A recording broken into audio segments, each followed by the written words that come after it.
નમસ્કાર, India voice ગુજરાતીમાં આપનું સ્વાગત છે। એક સનસનીખેજ ઘટના સામે આવી છે ઉત્તર ગુજરાતના મોડાસામાંથી। મોડાસામાં એક એન્જિનિયરિંગ કોલેજના પ્રાધ્યાપકે વિદ્યાર્થીની યુવતીઓ સાથે શારીરિક અડપલાપ કર્યાથી મામલો બીચક્યો છે। આ પ્રાધ્યાપક અત્યારે ફરાર હોય તેવા સમાચાર મળી ગયા છે, પરંતુ જે રીતે વિદ્યાર્થીનીએ કોલેજના પ્રિન્સિપાલ સમક્ષ એક લેખિત ફરિયાદ કરી હતી તેમાં ઘણી બધી જાણકારીનો ઘટસ્ફોટ થઈ રહ્યો છે।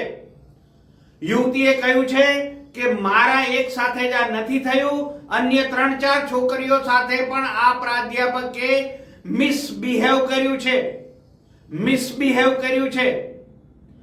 પરીક્ષામાં ઇન્ટરનલ એક્ઝામમાં પાસ કરી દેવાની લોભામણી લાલચ આપી યુવતીને હોસ્ટેલમાંથી પોતાને ઘેરે શીખવા બોલાવવા માટેની વાત લેખિતમાં ફરિયાદ કરી છે। વોટ્સએપ મેસેજીસ કર્યા છે અને રૂબરૂ પણ મોઢ પણ કહ્યું છે કે તું મને ખુશ કર, હું તને પરિણામ આપીશ। આ પ્રકારની ઘટનાથી મોડાસાના યુવાઓમાં, મોડાસાના વિદ્યાર્થીઓમાં ભારે હલચલ અને આક્રોશ જોવા મળી રહ્યો છે।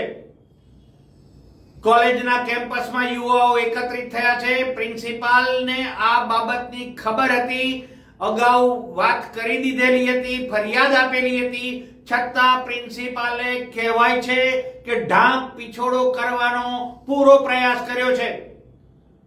એવું પણ કહેવાય છે કે પ્રિન્સિપાલે તેની પાસેથી માફીપત્ર લઈ અને પીડિત પરિવારના લોકોને એવું કહ્યું છે કે તેમણે માફી માંગી લીધી છે, પરંતુ શું કોઈ લંપટ મનોવિકૃતિ ધરાવતા પ્રાધ્યાપકના માત્ર 1-4 લીટીના માફીનામાથી મામલો દબાવી દેવાની કોશિશમાં હતો કે કેમ?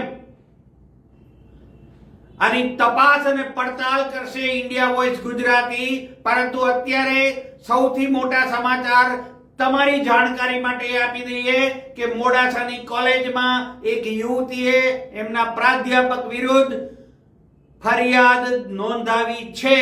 મામલો પોલીસ સ્ટેશન સુધી પહોંચવાની પૂરી સંભાવના છે અને પોલીસ પણ આ બાબતે ઝડપથી કાર્યવાહી કરે તેવી વિદ્યાર્થી યુવક યુવતીઓની માંગણી પણ છે। વધુ સમાચાર માટે જોતા રહો ઇન્ડિયા વોઇસ ગુજરાત।